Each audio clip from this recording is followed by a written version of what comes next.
Hi, Joe. Welcome to the podcast. How are you doing? Yeah, very well, Alan. Thank you very much for having me here. It's an absolute pleasure. I'm really glad that you're able to carve out the time. I know that you're you're very busy right now. Certainly, judging by my social media feed, when I sort of click on and look at anything, your content and particularly the film that you made is kind of really doing the rounds. It's getting a lot of traction, actually. And we're going to really take a deep dive into that. I think it's just so interesting. I find it fascinating, the whole story, and I think it's really relevant to the audience for this podcast, who are often business owners and aspiring entrepreneurs. So it's really want to get into that. But before we do, I just want to Great. frame things for me and for the audience, and really kind of understand your backstory, really, because you weren't always doing this. Clearly, you're doing plenty of things before you got involved in what you're currently doing. So, if you don't mind, just tell us a bit about the backstory after you went to uni and then you got into work. How did that go? Yeah, so well, thank you firstly for watching the video. Um, it's the success of it has very much taken me by surprise. I just hoped a few people would watch it, and it's caught it's caught fire a little bit within certain communities online. Yeah. And this conversation is sort of taking a step beyond some of those communities Mm, into other areas. So I hope the people listening will find this interesting and hopefully be encouraged to go and give the video a try themselves. yeah. Um, but yeah, my background is I grew up in the north, mainly in Hull. Um, I wanted to always enjoyed maths, physics, problem solving. Was always very entrepreneurial. Wanted to be a bookmaker, and so I worked in betting shops in Hull as when I was 18. Um, but I went to Oxford, did physics, mainly because I enjoyed the subject, not because I wanted to be a physicist. Right. And definitely when I arrived, realized I definitely didn't want to be a physicist, and spend my life underground or having to deal with physics graduates. Um, and so during that time, I was trying to figure out what to do because when you go to university, you just don't know. You're forced to make these decisions far too early in life to Yeah. specialize, um, and I just knew I didn't want to be a physicist. And then I Mhm. came through my course um, along a small module, across a small module called financial physics, which was an optional one, but it was really the derivation of Black-Scholes Mm, pricing yeah. equation for options, Right. which has its roots in Brownian motion in physics. Mm, And so, there's a short course, and I was like, this is what I want to do. There's real world applications of the stuff that I love figuring out. And so I then applied to Goldman, got accepted, and joined straight out of uni, and then spent the next 10 years as an equity derivatives trader. Always in London, mainly mm. at Goldman, and then towards the end of those 10 years at Morgan Stanley and UBS as well. It's like playing in a football team. You play right back, and then you just move you move from Liverpool to you know Man United or something like that. Well, probably not to Yeah. Man United, but Yeah, yeah, to or the other way around right yeah, now. But you yeah, progress yeah. through your career as you get more experience and knowledge. You kind of move up through the ranks, and so you're in that kind of weird, wacky world at the intersection of, yeah, I suppose, physics and maths and trading and banking, which is always Yeah, interesting. But obviously, it appealed to your intellect and what really kept you interested. yeah, absolutely. And it was it was all just managing risk Yeah. and thinking about risk and thinking about the world, but not Mm, just in first order terms. mm, It's thinking about, right, what does this mean? And if it means this, then what does that mean? And then what does that then mean? And what does that then mean? And so you end up yeah. in these extra orders of thinking, which is, great for derivatives because it's non-linear. It has all these, from a mathematical perspective, all these sensitivities, which are very hard to model and hard to mentally um, a natural grip on. Mm, But it gives you sort of a way of thinking that then opens up the ability to then take that approach and apply it to other things in the world, because you're constantly evaluating knock-on causes and effects in everything. Um, because the world is non-linear. Yeah, We're very yeah. bad at human beings at extrapolating cause and effect, Mm. especially over longer time frames. Um, Yeah, yeah, interesting. And there's a lot of human behavioral biases at play as well. I come across them very regularly, recency bias. Just because something's happened for the last 12 months or 16 months or whatever, I assume it's going to continue to happen in the future. And there's so many. We're just as, in my experience, human beings, we're not really wired for a lot of the complexities of the modern world. And I guess, that was a lot of the work you were doing was applying that kind of mathematical, kind of almost like structured and scientific thinking, but then trying to apply it to real world problems and issues. And obviously, making profits, I presume, for Goldman at the time.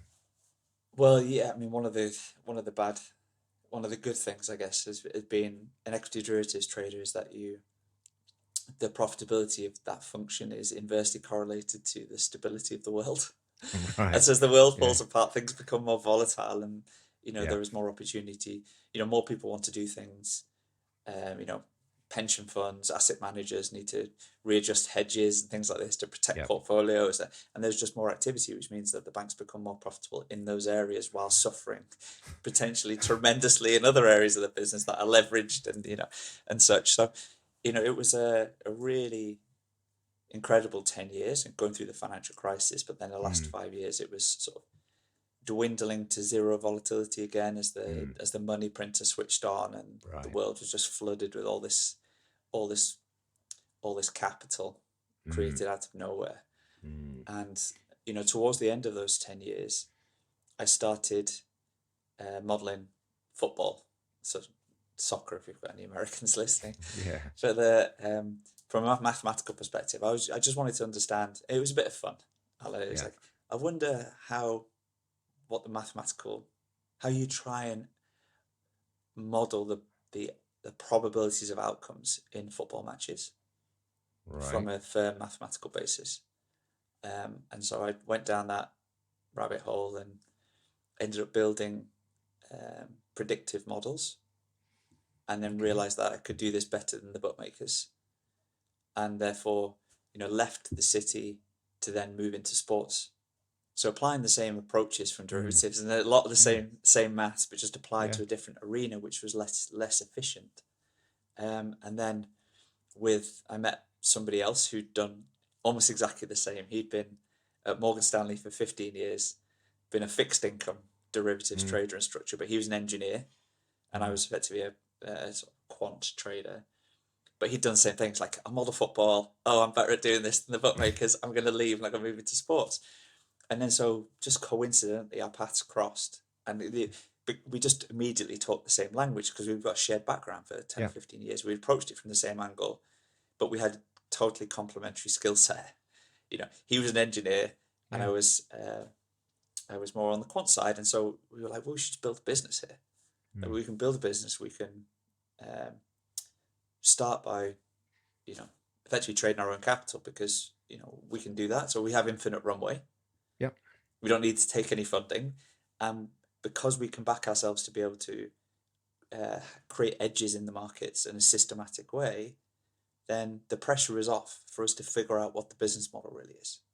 Yeah. Because you're confident in your abilities to apply this modeling to get results for you. So let me understand that a bit more, because this is relevant to the, where you end up, where you are today, I think. Um, if it sounds to me, and I'm sure it's not quite like this, but you've got, then, if you understand this and you've got an edge on bookmakers, you've got a license to print money, because if your models can do this, then you can personally place bets, or the company can, or some organization can, and enjoy the the results and the benefits from your success and your modeling. Is that how it worked, or have I misunderstood? There's always the challenge in that you need to find someone else who's willing to take the other side of any bet, Right. and when you and that doesn't last forever. But what was very helpful in that, you this day and age, you have effectively playgrounds like Betfair Exchange, Mm. for example, where you can deploy algorithms, tweak them, change them, prove that they work.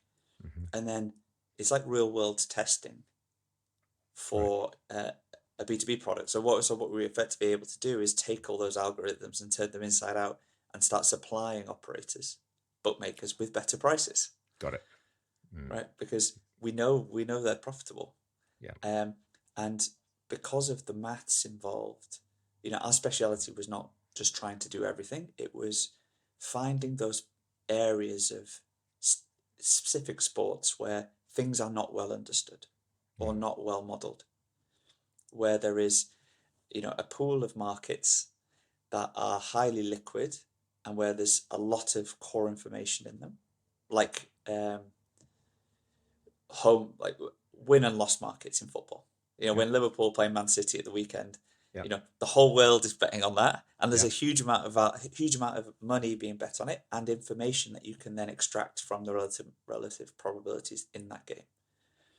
But then taking information from that game, other games, passing them through a mathematical transformation to be able to take the inference from what you've learned and then apply that to calculate something else, Mm. and be able to do that in an automated way meant that we could then unlock different things for bookmakers, different products that they'd never been able to do properly before, and automate Interesting. them, and then Mm. build new interesting customer propositions for those. Like, for example, Build a Bet, which you will have seen Mm.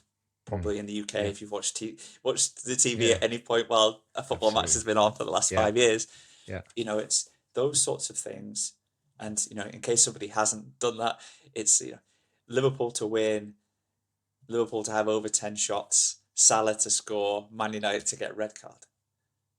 Right. And those Okay. those Yeah. all as a single bet. Those Yeah. things are not independent outcomes, because Right. if Man United get a red card, it's more likely Liverpool win, and if Yeah. Liverpool win, they've probably had 10 shots, and it's likely Salah scored. So Right. there is Yeah. there's related Yeah. outcomes here, which you then need to model on the fly and allow any individual to create any bet they want. And so you need a mathematical engine there that Right. combines, maths with scalable engineering, and that's really at the heart of what we created in this business. And we, fortunately, we grew pretty quickly, and within a couple of years we were acquired by our biggest customer, who wanted to in-house the capability that we Mm. that we that we built. Mm. And so we ended up sort of going back and um, helping them to grow that operator, who at the time was a Eastern European national champion, but Right. predominantly retail based as opposed to online. And then we were there 6 years, helping to grow that business into the global operator it is today. And yeah, I left there probably about 9 months ago now, and we Okay. can So dig that's into fairly it's dig fairly into recent. what's next. Yeah. Yeah. Yeah, well, Exactly. yes, yeah. I mean, All there right. was a lot of change in that business as we grew, Yeah. because you know um, the pace of growth was astounding, Mm. and we brought private equity into the so minority backers as well, and we did. My role there changed quite a lot over those 5 years. To Okay. start with, it was that national business, single country business, predominantly retail, with a market that had just opened up online. So Right. 2016, it, Right. it was allowed to take online bets for the first time after having 8 years of building out a retail network. So you have Right. this massive transformation required, but doing it 5, 10 years after most other countries. Mm. And so you get the benefit then of saying, well, how did they do it, and how did they make such a Yeah. mess of it? Let's Yeah. do it properly, Yeah. right? And so it's So like that yeah. second mover advantage, really. Yeah. Which is often underestimated as opposed to first mover advantage, which everyone thinks is far better. But yeah, see how others have fared, avoid the things that they did wrong, and focus on the things they did right, and apply to your own Yeah, market. Really interesting. So that changed, and yeah, I could imagine that would be a very fast moving, dynamic environment to be working in. Probably appealed to your own kind of mindset as well. But what your role changed, and there was a point at which you said, "Right, I'm going to step away from this," which was a few months ago. Yeah. So I would say over those 5 years, I think the transformation is helpful. Like the first year, 18 months, 2 years was, we were acquired along with two other startups, Mm, one as a front end and one as a back end, and us in the right. middle as the content. And then we spent the next couple of years trying to figure out how to sew those businesses together and retool the existing business without hampering growth to make it an online scalable platform Mm, where we owned all the technology as a company from top to bottom, which was a real challenge, but laid the foundations for growth that's then happened over the last 2 or 3 years. But as that process sort of came to an end and the pieces started slotting together, my role within the business became more and more on the financial side, right. um, working very closely with the various CFOs that we had in that business over time as we scaled, working with our private equity partners and also private credit lenders, where we did various refinancings Mm, and did ended up running M&A for the last 2 or 3 years I was there, where we did okay. some big international M&A, which is took the business helped take the business to another level in terms of scale, but Mm, also ran the VC fund for 2 years with a tremendous partner internally. And between us, we got to sort of spend a lot of time with small businesses again at that right. intersection of sports, Mm, technology, and entertainment, which is really where we came from. yeah. In joining the business, Mm, and so it was 5 years of working in a betting company, but the amount of experience and things done over those 5 years is far more extensive than perhaps you would initially think of just working in a betting company for 5 years. And so, but it was amazing, and that business now is uh, it's going to become one of the biggest in the world. I've no doubt. It's and so I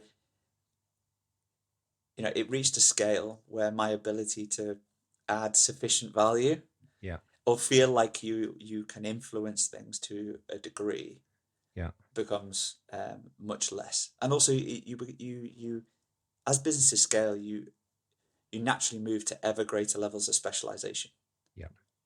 right? And having people internally who can do five things at once Mm, and keep things moving forward, they there's less and less need for them, yeah. because it's like this person has responsibility for this and they're better at doing that. Yeah. Yeah. And so you naturally you try and replace yourself as you go Yeah. along, right? And so it reached that point, and we did another refi in early last year, and it was the natural point for me to take that step out. Yeah. And so I remained a shareholder, and you know it's gonna be massive. And I'm Are supportive, you able but it's not to my share? priority anymore. No, exactly. Are you able to share? It sounds like an incredible business and what they're doing. Is it, they're not publicly quoted? Sounds like No, it's no, no, it's private they're business. Yeah. private business. They're called Superbet. Right. Okay. Um, yeah, but Sound they're yeah, interesting business to say the least. yeah, it is, and a tremendous founder, Sasha Dragic, unbelievable guy. No, don't bet against him building the biggest sports betting and gaming business in the world. Wow. Um, Yeah. Yeah. so, Interesting. But of course, from your viewpoint and just listening through there, you've gone on that classic entrepreneurial journey. You and your pal, who start this thing, and I guess you're doing everything at that moment. And then, as you say, as yeah, time goes on, and that's the message you often talk to other entrepreneurs on. You start, there's like two or three of you in a room somewhere, juggling everything, and bit by bit, you bring in people. The ideal thing is to bring in people who are better than you are at that specific function, and then sort of grow the absolutely. company and retain a strategic role. So obviously, being on that journey sounds incredible and very interesting, and you've come out the other side. And then, but no doubt during this whole process, and all looking back on your entire background and your days at university, and then all of this is beginning to form a picture in my mind, at least, and I can kind of understand where you've got to now, because I didn't realize it was that short a period of time that you exited, because you've come into this kind of new world. And I want to just now, if you don't mind, just jump straight into Yeah, probably the reason that I reached out and I engaged with you. And it's really all about this film, or this mm, video that you've made. That to me is this sort of starting point. That's where things began to open up, and from there we can go down other routes. But it's I think it's about a 39-minute video. It's called "What's the Problem?" Um, And I just love to, let's start by, let me ask you, what is the problem? For those who haven't watched the video, people haven't engaged with this yet. Let's begin to unpack exactly what the problem Yeah. is as you see it. Our money is corrupted. The Say quality more. of our money Yeah. is the problem. Mm. We live in a fiat system, and perhaps that word is not familiar to everybody. Mm-hmm. But fiat effectively means by order or by decree. The money we use is not chosen by the free market. The money we use is enforced on us by the state, whichever state we live in. Yeah. And as a result, throughout history, money has always been corrupted by those that control it. And today is no different. And the premise of the video is to help anybody, even if you've got no financial experience in anything. So anybody watching, and as long as you're a human being and you have some life experience, even if you're a child, you can watch this and you can understand. And it helps people, up front. A good example is up front, I show a list of things, Mm. And this is, cost of living, the health crisis, the, homelessness, the forever wars, inequality, all of these things, the breakdown of the nuclear family. And I said, like, all of these are problems, and, we're all aware of them. Some of them impact us more than others. Some we may feel very keenly, but we think of them as being separate things. But the truth is they are all a direct consequence of the corruption of the money. And then I take people through a story, and through that story, help the viewer understand from first principles why this has happened. And so by the end of those 39 minutes, and it's 39 minutes because there's a couple of minutes at the start, there's a couple of minutes at the end. Yeah. It's really, it's like just over half an hour of the core content. But the idea is people at the end can understand where these things have come from, why they happen, and then also what the solution is. And the full title of the video is, the presentation is called "What's the Problem," but the full title of the video is "What's the Problem? Demystifying why we all need Bitcoin." Mm. And mentioning the word Bitcoin, there's probably a few people who may bristle listening. Yes. But I think I would encourage everybody to take a second look. Yeah. Because if you're bristling at the word Bitcoin, or you have immediate negative mental view of it, it's because you don't understand it. Mm.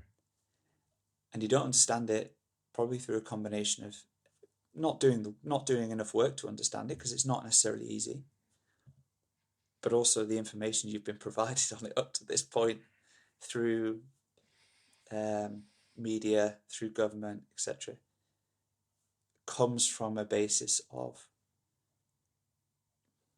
a mixture of an uninformed position and a deliberately misleading one. Mm. Now, it's some combination of the two, depending on where the source of information is coming from. But the reality is, Bitcoin fixes this. Mm. And it fixes it for everybody. And it doesn't matter who you are, what you believe, what your sex or preferences are, what your politics is, it doesn't matter. Like, we are all of us, everywhere in the world, in exactly the same boat. We're on the same side here. Yep. And so the video is, I think it delivers this rationale very clearly, and it seems to be striking a chord with a lot of people. Hence why it's appeared on your timeline so often, I think, Alan. Well, it has, and here's my take on it. Bitcoin's been around for quite some time. I work in financial services. I'm familiar with the concept, and what I've seen in my experience is kind of it's a very you mentioned it, you sort of alluded to it a second ago. It's very binary, that word. You've either got what I see, you know what sort of the self-appointed maximalists, the people who are all in and very noisy about being all in, and they're very sort of derisory, derogatory, but anyone who isn't, and you know, all this kind of have fun staying poor kind of attitude, which I think is very off-putting. But then on the other side of that, you've got the opposite. You've got people who say, you know, again, you mentioned them, you remotely use the, you know, the B word, and they're just, you know, you run a mile, just, you know, it's absolutely ridiculous. It's not, it's just made up funny money. It's not real. What is really appealing, honestly, about your film is that it comes from just a almost a kind of there's a sense of humility and just rationally explaining, and there's information that you share that is undeniable. It's a statement of fact. No one can argue with this. They'll all need to look around them, or their own kind of life experiences and share that. And I'm watching that video and I'm just kind of nodding my head and saying, yeah, that is true. Before we get to the solution, that's the point. It's just let's understand exactly what the problem is. And again, this is just me going on about it. The problem, and there's multiple problems, is kind of insidious. It's not like there's a kind of nuclear war or this very obvious, immediate, you know, challenging impact. It's just part of your life and part of the stuff that goes on in the world. And therefore, like a lot of things, it just creeps up on you, and it is part of you and part of your business and your life. And that's I see as part of the challenge. I'd like to just talk a bit more about the actual problem. I mean, you mentioned fiat currency and then the kind of corruption of money, but what therefore, like for anyone listening to this, and particularly for business owners, what's the actual day-to-day impact? I mean, I know, for example, inflation is a thing, but let's take a deeper dive on why people should be concerned about the problem or the series of problems. Well, we live in a world now where no one alive has lived in any other system. Like we're trained to think, and we're gaslit to think that, you know, inflation is this phenomenon that just exists in the background, and it's because of greedy businessmen, or, you know, that foreign dictator, or some bogeyman somewhere. The truth is that that's just complete misdirection. The source of the money of inflation is just money printing. Like, we know this. Like, we see this in the history books through, you know, what happened to Germany and Zimbabwe and, you know, Argentina multiple times. You know, you print money, you get inflation, right?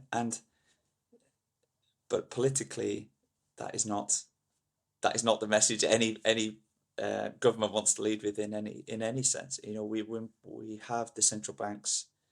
It was set up with, you know, independence, and I use that word fairly lightly, given the political pressure and alignment and, you know, personal incentives, etc., etc.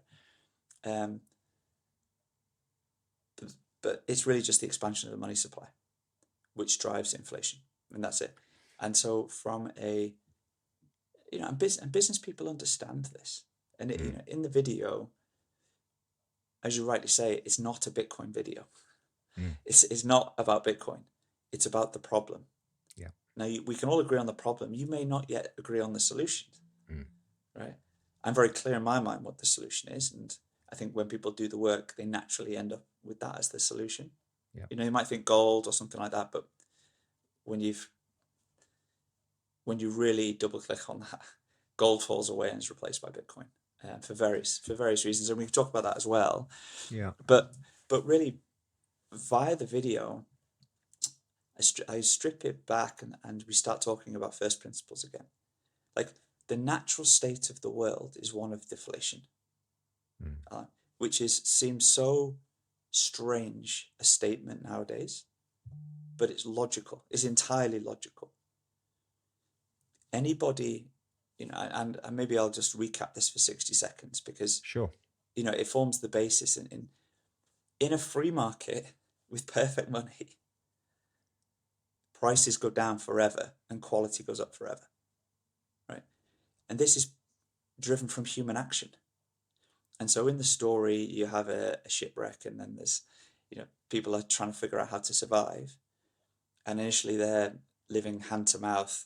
They're catching their own fish, they're cutting down their own trees, they're trying to build their own shelters because they're just trying to survive. But what then happens? And they have perfect money, but there's very limited trading because no one's really got any spare resources of any kind.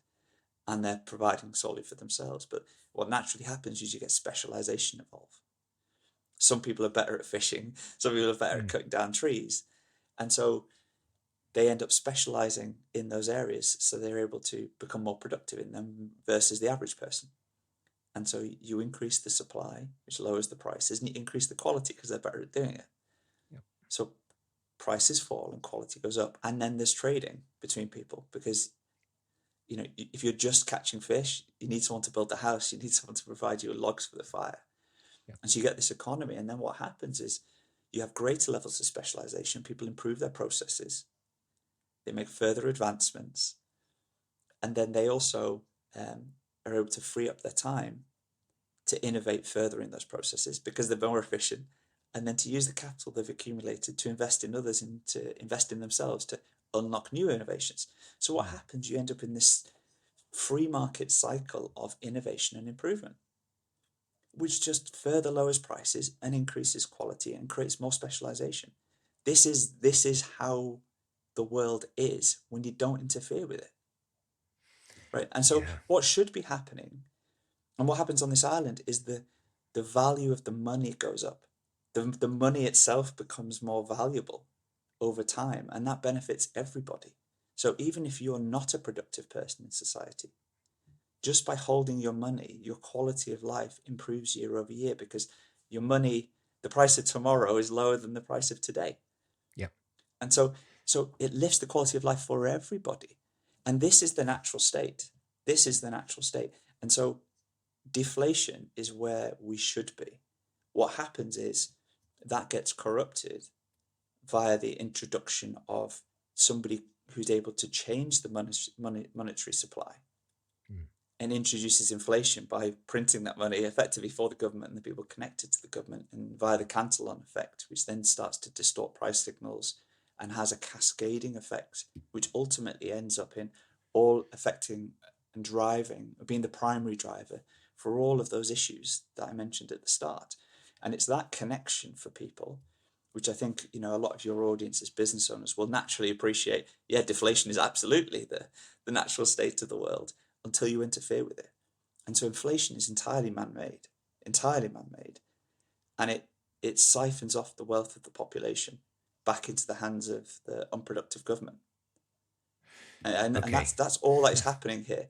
But if you think about what that then means for businesses, and every business owner knows this, you're constantly fighting the tide here. Instead of things becoming easier, they're constantly becoming harder and harder, especially in the UK. I mean, you're getting punched in the face from every angle at the moment, especially since the last few months as well. It's we know businesses are the driver of growth and prosperity. Individuals are the ultimate drivers of innovation and growth. Government is the brake on that. You cannot drive growth through government. You cannot drive growth through taking capital from efficient capital allocators and allocating it inefficiently. That is a totally illogical argument. And unfortunately, that's where we find ourselves today, but it's a function of the fact that the money is corrupted. So that's a very long answer, but hopefully that's. I mean, it's fascinating, and as I say, this is an example of, as you describe it there, very kind of rationally and calmly. There's nothing I don't think anyone could say to disagree with that. It's a statement of facts and history, known history across in different parts of the world. And it was something I was just thinking about recently. I don't know, just as I went to buy something, I thought, and I did a sort of double take. How much has that gone up in the last years? It's a lot. And I was thinking, and this is just my sort of rational, real life kind of experience. I was thinking, like food costs, for example, has technology improved in farming and food manufacture and stuff in the last 20, 30, 50 years. Well, I'm no expert. I'm going to assume that technology has hugely impacted that in a positive way, i.e. it's driven down the cost of manufacture, farming, and that's just one example. So why is the cost of food gone through the roof? And you apply to any number of other goods and services. The cost keeps going up, but surely the innovation and technology that now exists in the world, compared to even 10 years ago, never mind 30 years ago, it's extraordinary. And I just couldn't join the dots Yeah. between that. And interesting, and I actually did a bit of online searching on that, and I'm not, you kind of, why is that? And the answers that are available online are I wouldn't say they directly say it's greedy businesses, but it does relate. There is kind of suggestions. So then you begin to question what the original source is of putting this information online, because it definitely doesn't say it is the direct result of fiat currency and corruption's a strong word as it pertains to government, but certainly the economic model that exists around the world, actually, it is, in your case, in your proposition, it is the only reason why the costs of things aren't going down. Corruption of the money. Corruption of the money. Like we all know intuitively that if you double the money supply, the prices will double. Yeah. Right. Why would they not double? If you doubled the amount of money in everyone's pocket, why would anybody charge the same price for something that they charged yesterday? If they know the amount of money is doubled, you'd sell the house for twice as much. Yeah. This is the reason that this, plus the debt binge, which comes also as a result of one of the outcomes of the corruption of the money, drives asset prices. And it drives input costs, drives energy costs, especially when you have an energy policy which is suicidal, which overlays on top of that, which is an independent thing, but it certainly doesn't help. But you're absolutely right. Technology is naturally deflationary, and yet all we see is prices going up. So it's something else driving it, and it's very clear what that something else is, unless you're a politician. So let's just sort of cut to the chase. What is the motivation? Why do governments in the UK, in the United States, Europe, around the world, why would a government want to do this? Because it would seem like any government would be popular if they created a flourishing economy, and growth and lower costs for everyone. What's the main driver from government? Well, I think there's two parts to that question. It's sort of what you want and what you can achieve. Right. I think if you asked the vast majority of people, they would say, if you were in that position of power, you would want to make the right decisions for the country. There's not to say everybody, because the positions of power tend to attract personality types, which maybe, if they were honest, maybe that's not how they would answer it. But then you've got to have the tools available to do it, and the governance structure as well. And until it's worth maybe talking about hard money here, hard assets, and what money really is. Prior to, we've had various experiments with fiat over time. Fiat is effectively paper money not backed by anything, which is where we live today. So people listening to this may be shocked to think the pound is backed by something, or the dollar is backed by something, or it's pegged to gold, or we've got some. We don't. We don't. It's enforced by violence, and I use violence in a very general term. It's enforced by state power. Yeah. That's why you have to pay your taxes in it. If you don't pay your taxes, you end up in a cell, and so there is that implicit threat of violence, but it's not anchored to anything. So the central bank is able to print as much money as it likes, and of course it's nowadays printed digitally. And there's some tremendous videos of the Jerome Powell saying exactly this, which is sort of saying the quiet thing out loud, which is quite shocking when you see the videos. But all central banks are the same. Yeah, yeah. Just to really, and maybe this is just well known, maybe it's just me, but when we say printing money, you mean just create more in this country, more pounds, more money is just created out of nothing, by the government is they press a few buttons on a computer and all of a sudden there's more money flowing into the economy. Is that what we mean by I printing? mean, broadly Broadly, speaking, yeah. yes. Yeah. There's several different ways where money can be created. Now, money. I mean, this is a whole other rabbit hole to go down, and probably not Okay. where we want to go today. But the way Right. that the banking system works, and the banking system is able to create money as well through fractional reserve banking, which I don't touch at all in the video because, Yeah. you know, it was a struggle to keep it to 39 minutes, let alone open the Pandora's box of fractional reserve banking. But it's additive to the problem. It doesn't reduce the problem in any way whatsoever, um, but it's a different aspect. So, but there is, and we're all familiar with money printing. It's quantitative easing, right? It's increasing the denominator in the equation of money, and all you have to do, and I encourage people at home just to Google, the chart of the U.S. money supply and the US debt. And the US is a great example here because everyone else just follows it and is in a worse position than the US because they don't have the global reserve currency. And, the US military enforcing the dollar everywhere in the world, Mm. And so it's on an exponential rise because the only solution whenever we have any sort of financial crisis is to turn to the central bank to introduce quantitative easing. And quantitative tightening is a blip. The quantitative tightening is not doing quantitative easing. It's Right. not doing the tightening, Yeah. right? And so it just goes up forever. And so if our frame of reference for measuring the prices of anything is on a one-way track to infinity, are you surprised that the prices are going up? Mm. It's like, it's like playing a game of Monopoly, and the person who's the bank can take as much money as they want out of the bank and put it on the table. And every time they do that, put it on the table, everyone knows it's on the table. Then suddenly the price at which you are happy to sell one of your houses to another player goes up dramatically. Mm. But the amount of money you hold hasn't changed. Yeah. But the amount of the wealth that the amount of money you hold represents, the value of wealth that represents is significantly diminished as soon as the banker puts that money on the table. Your proportion of the overall wealth has declined. And so this is what is happening.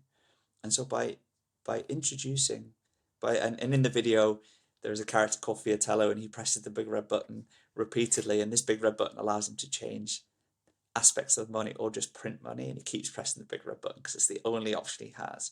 This is exactly what the governments and central banks are doing, is just pressing the big red button over and over again, which is diluting the proportion of wealth every individual has in favor of the government. And this is why, we all work hard, we get raises, we invest, we try and save, because we always feel poorer. Yeah. Because your share of the total pie is constantly dwindling, even though your absolute number is going up, because they're just taking money out of the monopoly box. And That's the it's general it's so sense. Yeah. it's so hidden from everybody because they Yeah. use, you know, without an appreciation of the inner workings of the financial system. And if you are that way inclined, there is a wonderful video by someone called Lynn Alden, who's created a video called Broken Money. It's 30 minutes, and then she's got the most amazing book which takes you through the entire financial system and how that works. If you're so inclined, I realize that is not Mm. for everybody, but just Google it. Yeah. I think what you just explained as well is the sense you speak to anyone almost, and it feels for a lot of us like we're on the hamster wheel.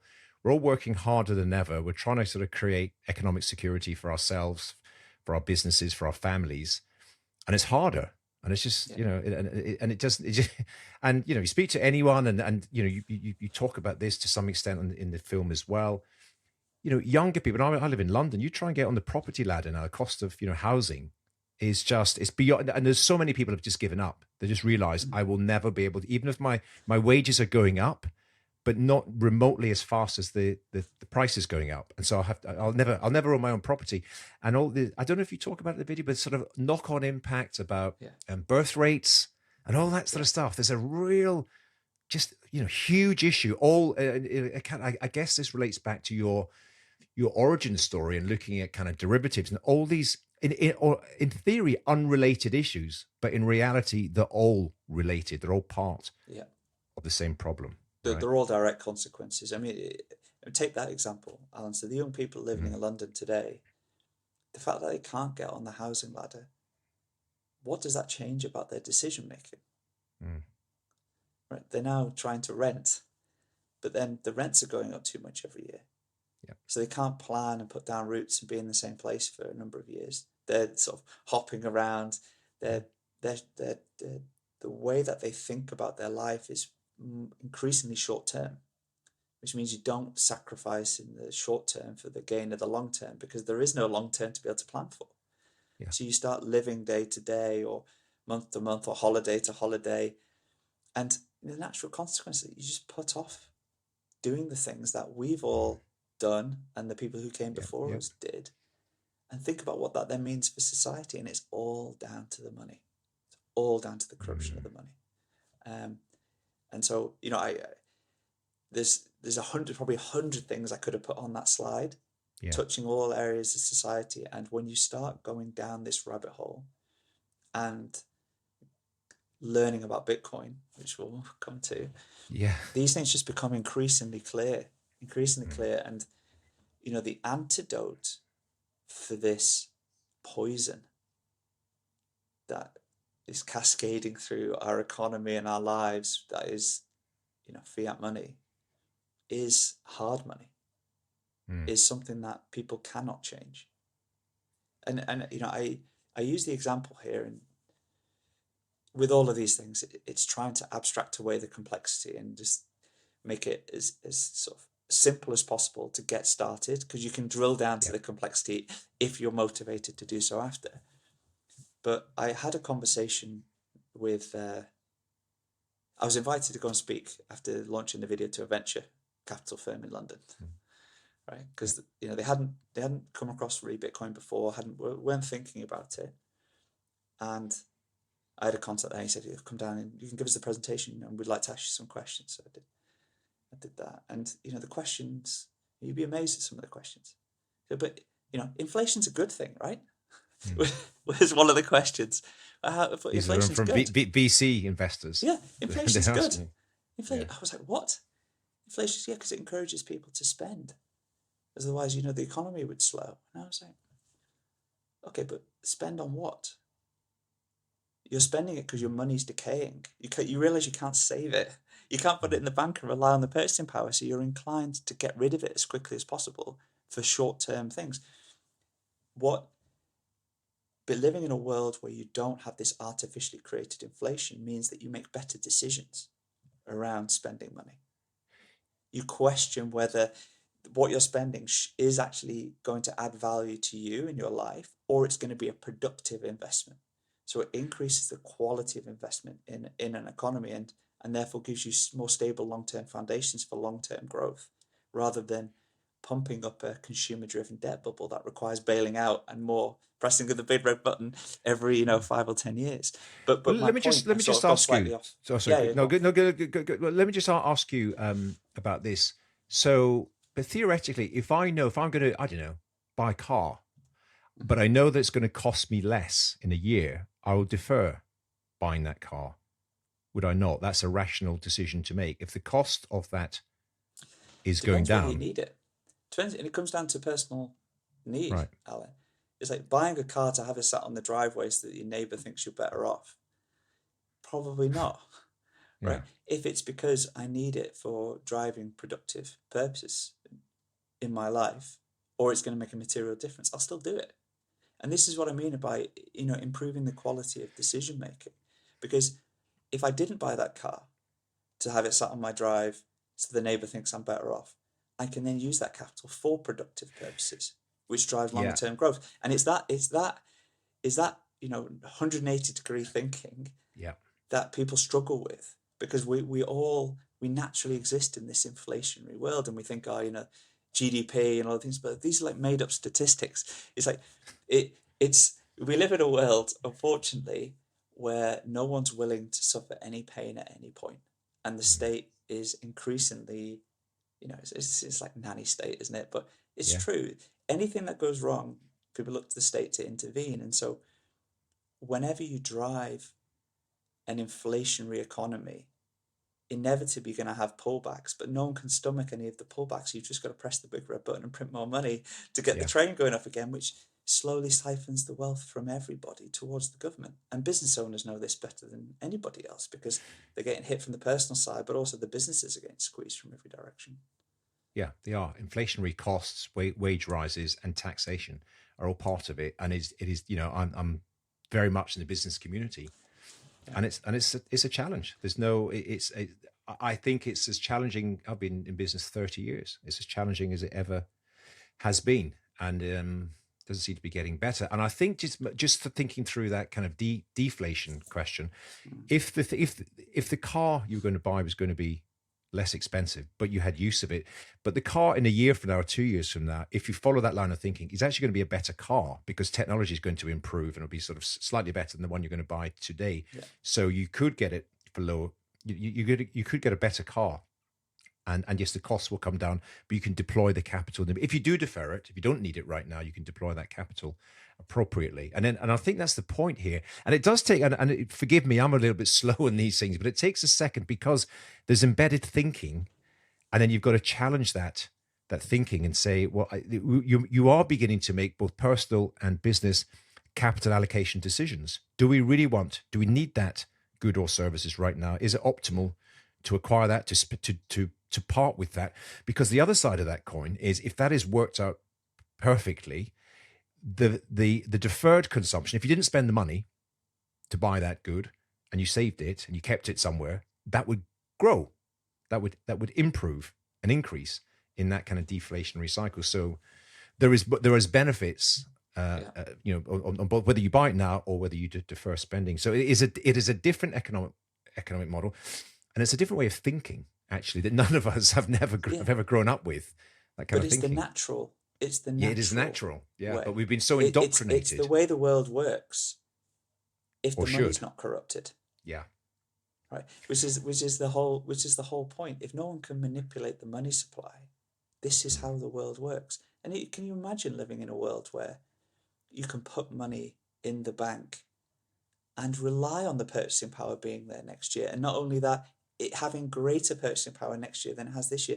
This is like such a mind-blowing concept to anybody now, because we've lived our entire lives with this. And when the central bank targets a certain inflation rate of, say, 2%, firstly, it's rarely 2%. It's normally more, and it's they'll say it's 3% or 4%. We know it's like 10%, because, as you say, you go in the grocery store, and the prices didn't go up 2%; they went up a lot more, exactly. right? Because they get to calculate the percentage as well, right? Yeah. Using whatever basket they want. And so that inflation is that 2% plus whatever productivity gains you should have received through technological improvements processing, is the amount that the central bank, via the central bank and the government sort of interchangeably here, 'cause I think the difference is sort of almost irrelevant to the audience. That's the amount of your additional income each year that is being siphoned away. Right, so you pay your taxes out of your gross, and then whatever your left net is then inflated away. So they steal another somewhere between 2 and 10% a year of your income, compounded. Right, and we all know this. You put your money in the bank. Let's say, so I gave you £10,000 now. Are you going to leave that money in the bank for 10 years and just let it accrue some interest? What do you think? Is that going to be worth more or less in 10 years' time in purchasing? Well, we know it's going to be worth less, a lot less, with the impact of, or in the bank, both inflation and tax, because you get taxed again on the meager rate of interest that you're going to receive. And yet, if you look at the data, a huge proportion of the UK population, probably around the world, does exactly that. Yeah, does keep their money in the bank. And again, I go back to my point, why that's an irrational decision to do that, you'd think. It's illogical, but because it's kind of insidious, and that's a whole other conversation. Because I can see, if I put 10,000 in the bank, I will still have 10,000 on that bank statement in a Yeah, year from now.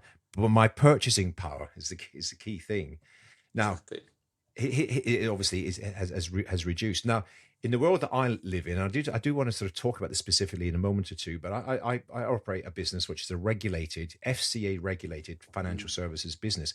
So I'm always banging on about the only way to reasonably, protect yourself from the ravages of inflation over time is what I affectionately refer to as the great companies of the world. You can allocate capital to the global equity markets, let's say. So you yeah, own a little bit of Apple and Amazon and Tesla and everyone else. Um, it seems the only solution in that world before you start going into what we'll talk about in a second. And I think that is probably for most people that's the only natural solution they've got, and then that comes with volatility and a number of other things. But if you want to protect, preserve your wealth for the next decade or two, and for the next generation, then that's the place you ought to go, because cash doesn't do it, bonds don't do it, gold barely does it. That's my theory. But yeah. what you are proposing and what you are promoting is something new. We call it hard money, but you distill it all down is a thing called Bitcoin, right? Yeah. Well, let's That's be clear. I'm just so we get the terminology right here. I'm not yeah. promoting anything. All Right. right. What I, Okay. what I You're what I want, educating, or yeah, what I want encourage people to do is not buy Bitcoin. It's to learn about it, right. right? Because once you learn about it and you understand why why we need it, then you'll make the decisions that you will make for yourself. Mm. But the issue we have right now um, is the misinformation and the lack of understanding. It's not entirely deliberate. There's a lot of lack of understanding here, and Mm. the very nature of Bitcoin is that it doesn't have a CEO. It doesn't have a marketing department, unlike every other cryptocurrency. And I should start by saying here that I imagine, and I may get this wrong, Mm. in the minds of your listeners, they probably have fiat world, like normal world on the left hand side, and on the right hand side, they have cryptocurrency, of which Bitcoin is a part, Yeah. right? And probably a small part. Yeah. Totally wrong. Totally wrong. You should put that in the bin. The real mental map of the world is fiat on one side, of which cryptocurrency is a part, and then Bitcoin on the right hand side. The media tend to use Bitcoin and cryptocurrency almost interchangeably. It is like comparing the dollar to venture-backed companies in South Korea. It's like yeah, you can put your money in both of those things, right? Yeah. They're absolutely not the same thing. Not the same Right. thing. Bitcoin is the um, the only asset in the universe that um, has absolute scarcity, and we can Mm. dig into that why that's the case in a minute. Yeah. And it is perfect money, right? Perfect money. The rest, every other cryptocurrency and it's backed by energy. Every other cryptocurrency is venture can be thought of as venture backed technology companies looking for product market fit Right. at best, and at Yeah. worst, you know, just fraud, right? And so I would draw that very very clear distinction in the minds Mm. of the listeners. Now, I am only interested in talking about Bitcoin, not about all of those Yeah. other things that pretend to be something, because Bitcoin is the hardest money in the world. And so you can think about it as a jumping off point as being, and this is not all it is, but it helps simplify it initially, as like digital gold. Mm.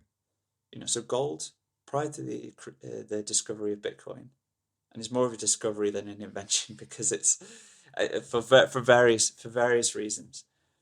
But the prior to that, if you were trying to protect yourself from the ravages of inflation and central banking and governments, you would go to gold as the sort of apex predator in your investment thesis. But for gold, it's slightly different for several reasons. One, gold is like any other asset. when the price goes up, the supply goes up. So when there's a panic and people don't want their fiat currencies, they buy gold. The price of gold goes up. Gold companies around the world raise capital in the markets, go and dig more gold, right? Because it's now economical to do so. They bring more supply to the market. The supply increases, the price goes down, right? And the supply of gold also goes up 1 or 2% a year. And every bit of gold that's ever been mined is still in existence somewhere. Okay, so it's a hard money with some soft edges, I would say. Right. It also is something that you have to keep with somebody else typically. If you have any meaningful amount, you then have to think about security. Mm. And so, imagine I put all our wealth, you put all your wealth, I put all my wealth, someone else puts all their wealth in gold. You're probably not going to leave that in the house, right? No. You're probably going to want to put that in a place that's secure. And so what do? You put it in a gold vault with everyone else's gold. And what do you get in return? You get a piece of paper that says you own some gold in the gold vault. You don't own gold anymore. You own a piece of paper that says you own gold. And so all it takes is one decision from the government or anyone else who's part of that permissioning chain for you getting your gold back to sever your ability to get your gold back. And, we've seen in the US in 1933, they effectively nationalized all the gold reserves overnight with the stroke of a pen. Right? So if you held it in a vault, it was gone. You got some paper dollars in return, and then they immediately devalued the dollar. So you cannot protect yourself to any meaningful degree in the vast majority of people with gold. You just can't, right? Because you're reliant on that trust. You're reintroducing trust. And so when you have a hard money that's soft at the edges and you can't truly own, it is of limited use in protecting you from the unilateral actions of governments and central banks. That's just a fact. Yeah. Now, that used to be the best we had, right? But now we have Bitcoin. And so Bitcoin is not just a hard money with soft edges. It is a hard money. It is the hardest money you have ever seen. There will only ever be a certain amount of Bitcoin. And that monetary policy for the next 100 years on the creation of Bitcoin is predetermined. And it is secured by the most competitive free market you have ever seen, where the whole Bitcoin network is secured by energy. And this is another topic maybe we dig into in a minute, where people might be like, oh, alarm bells, energy, right? Yeah. Energy usage is not bad. Energy usage is not bad. And we'll come back to this in a moment. Right. And Yeah. Bitcoin, as an aside, Bitcoin is the solution to the energy crisis, not the problem. And we can dig in also why it's the solution for the energy crisis. Yeah. But the fact that it's secured by energy through the mining network for Bitcoin means that you have uncorruptible security in a monetary ledger. And so everybody who wants to make transactions to each other using Bitcoin can do so without any permission. Nobody can stop you sending or receiving it. It has final settlement, so effectively it's a bearer asset. You can carry it in your head if you want. You just have to remember 12 words, right? You can carry it in your head. You could walk across borders with it. It is non-jurisdictional money. It is money for the world, and it's the hardest asset that's ever existed. And it's the natural conclusion of going down that series of decision making, the series of analysis of like, how do I protect my wealth? It is the final stop. It's the final stop.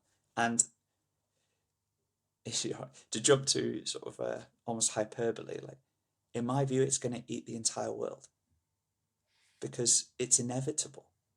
Logically, it's inevitable. Once you start on that train of thinking, and people proceed down that road at their own pace as they understand certain things and are subject to certain things in their life, the final stop is Bitcoin. And you touched at the start about you have some segments where it's sort of can be maybe quite toxic and say have fun staying poor if you don't own Bitcoin. It's like anything. You have any section of society anyway, there's always a few people who will say stupid things, right? Yeah. And some of it is a meme, but I would take that as being very much the minority. the vast majority of people who have a good level of understanding about Bitcoin, who have gone through that one-way door of recognizing that Bitcoin is the solution for the independent, neutral monetary system for the world, are good people who want to help bring as many other people as possible through the door. And it's not driven from a commercial. Well, there's a phrase in Bitcoin, Alan, and I realize I'm sort of scattering over various different places here. This is great. But Yeah. there's a phrase in Bitcoin that people come to Bitcoin for the money, and then they stay for the money. And what that means is they're attracted to Bitcoin because they see the price going up. And this is how most people find it. It's like, okay, what's this interesting investment that just keeps going up? And maybe I should learn about it. And so they come to it to improve their wealth. But then once they realize why, the priority is then not improving their wealth, it's separating money and state. Right. It's understanding why the government should not have a big red button, and that the money, so you stay for the money, to make the money neutral for everybody in the world, which is going to unlock just the next level of human prosperity. But we're so early. We're just so early. Yeah, I was going to ask you about that, because people track. We see a lot of or I do, or other people I speak to, we see Bitcoin as a sort of another asset class, as something else to invest in, and it goes up more than even Tesla stock, or or whatever. And then it hits $100,000 per Bitcoin, and then you begin to, it's too late. I can't buy it now. It's too late. I'm going to guess that you're saying it's not too late. It's we're still early. Psychological. It's entirely psychological. Like $100,000, Bitcoin is less than 1% represents less than 1% of the entire world's assets. It's in the top 10 assets if you considered, it as a, compared to, it's like, for example, it's more valuable now than Saudi Aramco. I think it's still smaller than Apple, still smaller than a few others. Yeah. It's about an eighth the size of gold. Right. An eighth the size of gold. So, if your rationale is, even if it's just, this is just the better version of gold, even if it's just that, right? And that's like a tiny bit of the thing, then it's an eighth the size of gold. Okay, well, how does that make any sense in the long run? And so putting this, $100,000 is just a number. And bear in mind that the way you're measuring that number is in something that they continue to print. Yeah. Right. So exactly. They continue to print it. That number becomes less meaningful in real terms. It's just a nominal number. And so there's also this sort of unit bias, I think, within Bitcoin. And what people may not know is that you don't have to buy a Bitcoin. In the same way, the pound has 100 pennies. A Bitcoin has 100 million Satoshis in it, 100 million sats. Yeah. So, I could buy almost 1,000 sats with $1 now. Right. So you could just buy some sats and just get you sort of dip your toe in the water, as it were, and absolutely get familiar. Yeah. So there's but a lot of this is a lack of education for people, to think that there are all these barriers or these anchors and things which don't really exist. It's just the way that they're portrayed in the media. Yeah, I think that's a big part of it. If you are, again, people listening to this, or just sort of, I'm going to call it a normal person, someone who's, but again, a lot of people I know, they're curious, that they're interested. Entrepreneurs are naturally that. They are looking at the kind of the next idea, the next innovation, but I think a lot because they've been indoctrinated, they're wary. Put it that way. There's no question that the Bitcoin price in fiat terms is volatile. It moves up and down at a hell of a clip, Yeah. But if someone's listening to this and say, look, I am definitely interested, or I definitely want to learn more, and of course we'll post a link to the film in the show notes here. But how can he practically take steps to, either on a personal basis, and I think also from a business perspective, what would be sort of the first natural step without kind of going all in and saying, this is definitely Don't. interesting. There's Yeah. something here. There's something in this for sure. I need to begin to protect myself and my company and my team and everything. But so what's the first thing they should actually do? Um, well, before answering the question, I would just add one comment to the volatility, Alan. For Bitcoin, volatility is a feature, not a bug. Right. Right. Bitcoin started 15 years ago, 16 years ago now, with somebody, Satoshi, sending an email to a cypherpunk group about something he'd created. Right? To think that that that creation of discovery ultimately represents the entire wealth of the world. Mm. You cannot go from zero to representing the entire wealth of the world without some volatility, because you just never get. If it wasn't volatile, it could never get there, right? But volatility. We're trained in our lives to think about volatility as being bad, and this comes back to my earlier career as well, managing risk and volatility. Volatility is not bad. Mm. The wrong sort of volatility is bad, right? But Yeah. the most you can ever lose is 100%. Right? The Yeah. most you can ever gain is infinity. And so, if you think about if you change the way that you think about volatility, then it becomes a positive aspect, not a negative one. But it comes down to level of exposure, being comfortable, having conviction, know why you are holding something, and making sure that is a balanced part of any portfolio or your future Mm. planning. Mm. Because also, time is important. If anybody ends up buying Bitcoin, don't buy Bitcoin if you expect to sell it in the next 5 years. Because precisely this reason.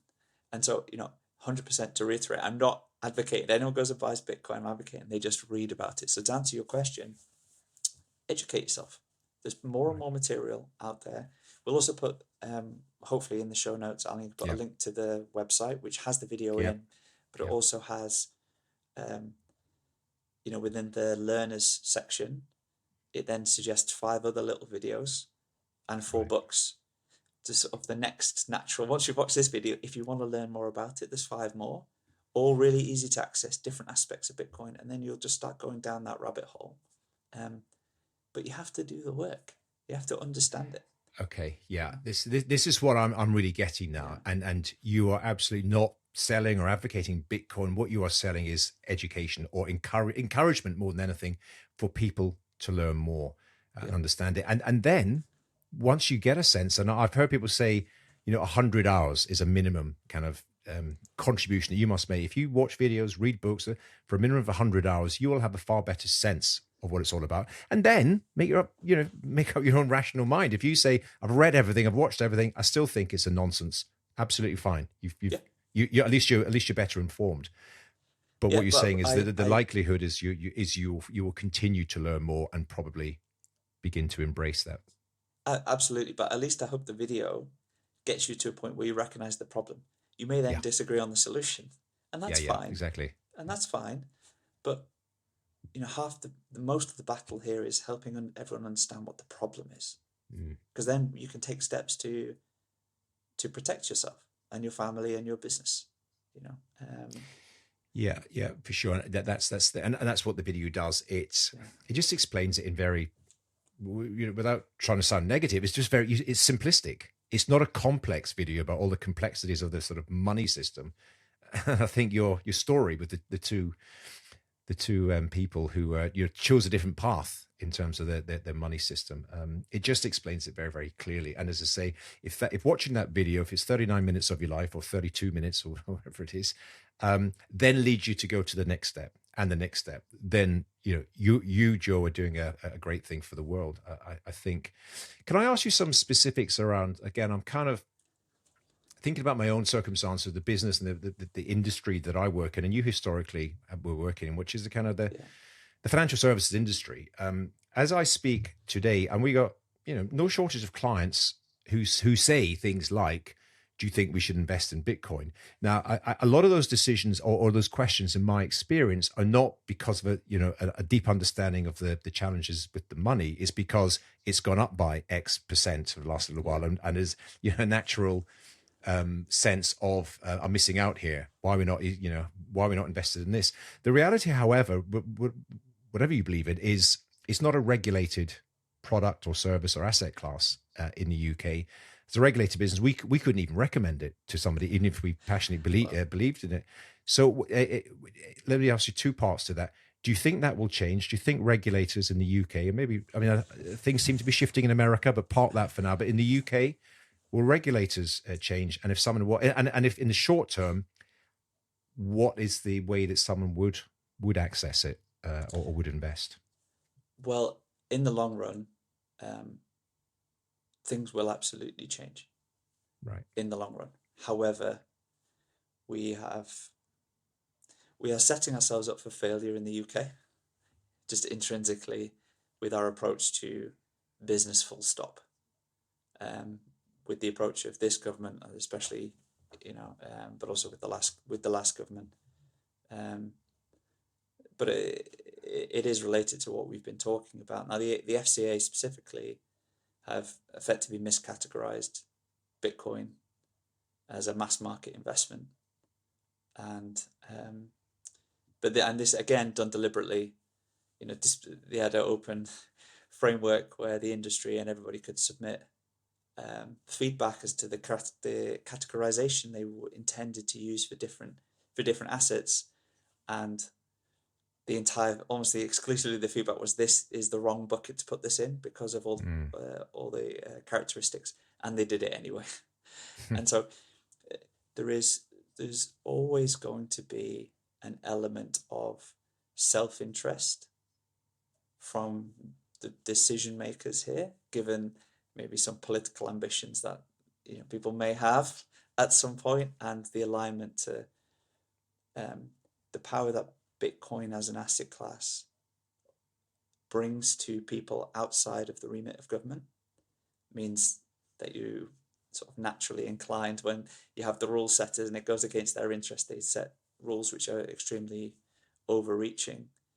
And UK as a whole is set up extremely poorly relative to other countries when it comes to this. But that will change. But it also does not mean that you can't do something. What I think, much to your point, is that financial services firms cannot actively recommend these in some regards. But there are firms now where you can, where Bitcoin can be added to pension providers, via a menu of options as opposed to a recommendation. Right. And so we've seen the first UK pension fund add Bitcoin to its pension. There's a very small allocation, which makes a lot of sense given their ambitions. And so there are ways to make it work, but it's in spite of the regulators, rather than working positively with them, I would say.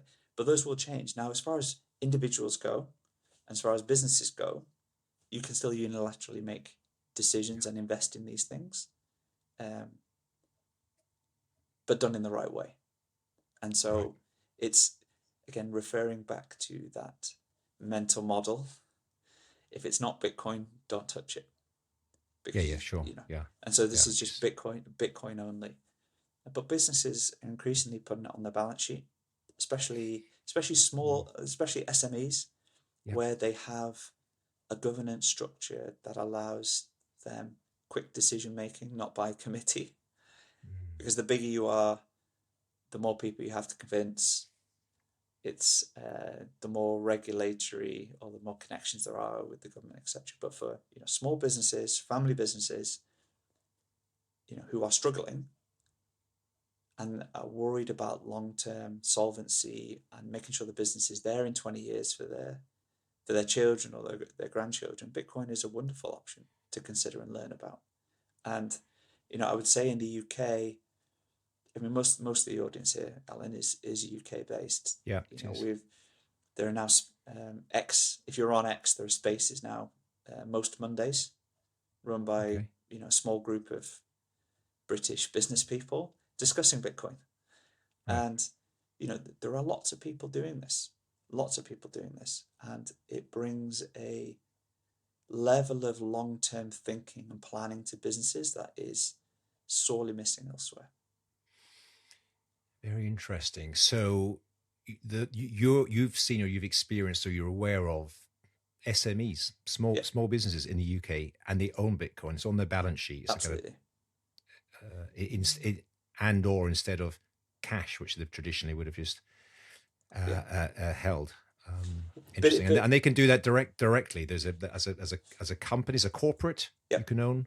Yeah, yeah, yeah. I mean, interesting. it's like any other asset, because you have a decision making framework Mm, via the board, and articles of association, things like that, yeah, within any given yeah, company, which, if you're purchasing it for your own benefit, then you're outside any regulations, because it's not a mass market investment. You're not recommending it to somebody else. yeah. You're going through that thought process yourself, and you're making your own decisions. Mm, And there is there is a Bitcoin ecosystem in the UK, but it's smaller than it should be, mm. because it's got the government's got its foot on the throat of it, as opposed to trying to encourage it to flourish, which is what is now going to happen in the US. And so the UK is increasingly at risk of being left behind, but businesses can take action unilaterally to not make them get caught up in it. Well, I think that's the point, and it is one of the advantages of having your own business. There's a certain amount of autonomy that you've got to make Yeah, strategic decisions to protect yourself, your interests, your staff, your customers, and all yeah, that. That you're allowed to take that you might not be able to take in a in a larger corporate or a or a government or whatever. absolutely. And I would say, what I'm absolutely not advocating here is um, putting all your treasury in Bitcoin. That would make no sense at all. No. It's thinking about how your cash management and treasury strategy is going to serve the long-term interests of the business. Mm. And so every business needs cash on hand, a certain amount of cash on hand, to make sure that they have liquidity to weather any cash flow issues, business issues, any other issues. But beyond a certain amount, you're then faced more with the question as an entrepreneur of, well, what do I do with this capital? I don't need it Mm. for the business. What do I do with it? Do I pay it out as dividends? Do I buy another? Do I flash card, put that on the drive, and impress the business owner next door? Yeah. It comes back to it's like, oh, we've got this excess capital. What is the most efficient use of it? And a lot of the time, Mm. it's tax driven. Yeah. But even before tax driven, like, what do you even invest in? Mm. And if the long term goal here is to produce long term competitive advantage for your business, which is the primary driver for all business people, is like, how do I best achieve that? And having the best performing global asset, which is, once you go down the rabbit hole, likely to come to the conclusion that is going to change civilization in a way which is a one time event, and all the benefits that come with that. And I'm not just talking financial, I'm talking technological, business driven, all of these But things. To have societal as well. societal, That's the thing. societal, This, yeah. to be able to monetize the growth of that as an asset on my balance sheet, and have that there for the next 20 years, Mm. means that I'm extending the lifespan of my business. This Yeah. company could be around in 100 years, because that small allocation over time, you know, depending on your view, it grows, and then it provides additional capital for when you need it, for that investment, for that expansion. It reduces your dilution in the future, because you don't need more external capital, because you've got the capital that's grown itself. And importantly here, and some business people listening to this will have experienced this, it protects you against being debanked. Right. Yes. Right? Yes. You've then got capital which nobody can stop you using. Right? So when one of the banks cuts you off because they've made an internal Mm. computer says no decision, because of something, and you may not even be aware of it. They wouldn't tell you. Mm. They probably wouldn't even know, right? You can continue operating. You can pay your bills. You're not totally stuck. And this is that self-sovereignty is just it's like magic. It is like magic.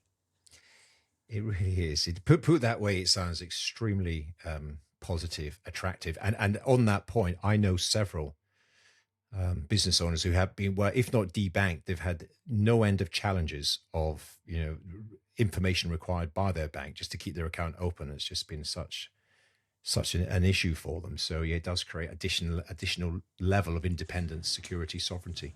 And unfortunately, I think we all recognize the direction of travel here. Mm. That if we were all betting on whether government and banks are going to be more or less involved in our affairs in 5 years' time than they are today, I think you'd be hard pressed to find somebody who was taking the other side of that bet. Right? We all know Well, the direction of travel because the governments are moving to ever greater levels of control, and you see this with the chat around central bank digital currencies and yeah, digital IDs and all of these yep, things, and a lot of these are framed as our conspiracy theories, etc. This is it's not. They've talked about these things. These things are coming. So yeah. you have issues now keeping your bank account open, or the worries that you have with that bank account. Imagine when everything is tied to that. Mm. Everything is tied to that, and not only do you lose access to your money, but in a central bank digital currency version of the pound, your money has an expiry date, or Yeah, your money is can only be spent on certain categories of goods, or you cannot be spent on certain other categories of goods because the money becomes programmable. This is the future that we are going to be faced with, and it will be similar arguments to the video, Alan. They'll be like, yeah, like the money is capable of doing that. Of course, we'll never do that. yeah, Yeah, it's capable, but no one will ever do it. And but yeah. like anything, because it's capable, there will be an issue, there Mm. will be a reason, and it will be actioned. And then Mm. it's a one-time change, and then you're finished. And so, Bitcoin gives you that level of in individual sovereignty, and I mean that both from an individual, but also a business perspective, Mm. to opt out of that system and have a hedge Mm. financially, have a hedge um, from an independence perspective.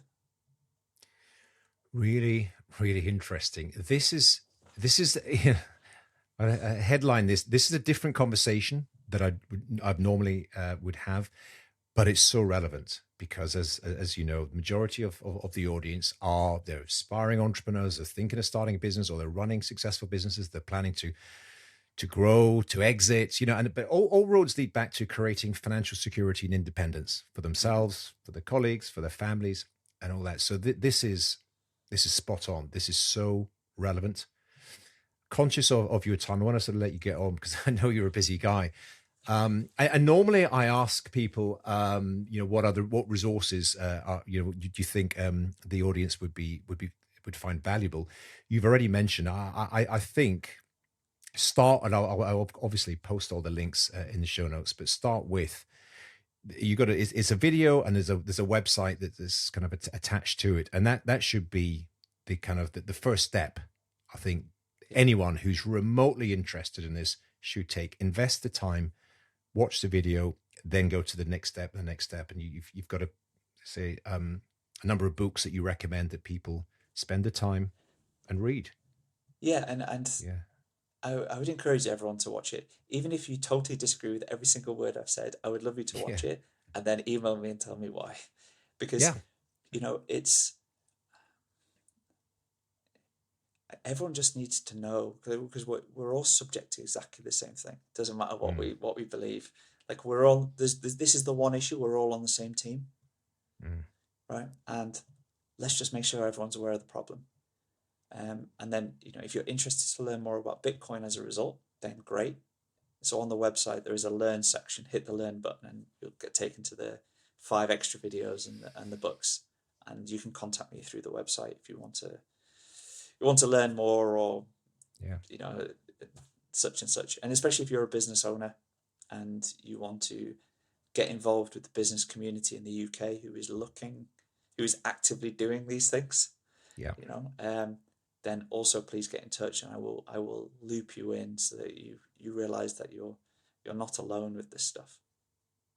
Fantastic. That's really, really helpful. And yeah, for those that want to, they can pursue that to whatever level they want to do. If it's just sort of dipping a toe, learning a bit more, or if it's really getting involved, then of course they can do that as well. Joe, sorry, go on. I would also say one thing: the video you can watch with your family, you can watch with Yeah. Oh, your yes. children, Yeah. with your Yeah. grandparents. It is for everybody. And one of the really nice things from the last few weeks since we launched this on is the number of messages I've had from people who mainly, and this is sort of a Bitcoin specific thing, but who have watched it with family, Mm, and then family suddenly realize why they're so passionate about this thing. right. And it helps that penny drop, because once you've seen the video, you understand why. You understand why. You have that mental framework for realizing why some people are so vociferous about trying to share this information, because it's so critical. And so yeah, watch it with everybody. Well, I think that's the point. Just to make clear, if anyone who's in any doubt, this is not like a full-on crazy Bitcoin video by No, Bitcoin, no, not no, at all. no. It's a very simplistic, and it kind of uses, what would you call it, cartoon imagery. We've got like Pixar style characters in Yeah, there, and yeah. it's a story. Yeah, Instead of watching one of the Pixar movies at the weekend with your kids, you can sit down and watch this, and it is entertaining. It's a story, but obviously with a very, very important and serious message behind it. But you can consume it regardless of how old you are. That's for sure. And so people absolutely should start by doing that. Joker, one last question for you. It's a question sure. I ask pretty much everyone that comes on this, and it's quite an interesting question in the context of everything we've just been talking about, because it's a question about wealth, and it's really about, what's your personal definition of true wealth? Um, I would, I mean, it's probably not a surprise given the conversation, but probably love and self sovereignty. Mm, You are not wealthy if you require permission. brilliant. That is a statement for the ages. You're not wealthy if you require permission. And most people do. Most of us do. Almost everybody does. Yeah. Doesn't have to be that way. Interesting. It doesn't. Joe, this has been brilliant. I really, really appreciate your time, all the work that you do, all the information that you're putting out into the world. Of people haven't come across your work yet, and this is a start of their journey, then go straight to all the links that I'll post up on our show notes. Find you online. You're pretty active. A lot of information out there. So on behalf of all the kind of business owner community, I want to thank you very much. And on behalf of myself and this podcast, thanks for your time, and good luck in all you do. Well, thank you ever so much for having me and giving me the opportunity to talk with people who sort of who haven't found this yet. So thanks very much. I've loved it.